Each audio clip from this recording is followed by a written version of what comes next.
আজকের ইত্তেফাকের একটা খবর, সেটা হচ্ছে বৈষম্য বিরোধী ছাত্র আন্দোলনের একজন নিহত রিক্সা চালকের স্ত্রী, নিহতের মানে হেডলাইনটা এরকম যে নিহতের স্ত্রী আসামি করতে চান 4 জনকে, উকিল করলেন 2000 আসামি। তো একটা মানুষ খুন করার জন্য 2000 মানুষ আসামি, এটা আসলে কি মানে অনেকটা মগের মুল্লুক টাইপের না? যে তাহলে আগের দিনের স্বৈরাচার বিরোধী আন্দোলনে যারা নাকি জড়িত ছিল, পুলিশ মামলা করতো একটা ককটেল ফুটানোর নাম নিয়ে, সত্য মিথ্যা পরে ওই অঞ্চলের যাবতীয় বিরোধী দলের নেতা কর্মীদের বিরুদ্ধে মামলা করত।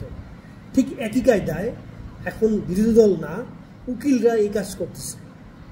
আসামি করতে চায় 4 জনকে আসামি, বাদী করতে চায় 4 জনকে আসামি, আর উকিল বলে 2000 আসামি। মানে এখন আগে কামাইতো পুলিশ, এখন কামাবে উকিল।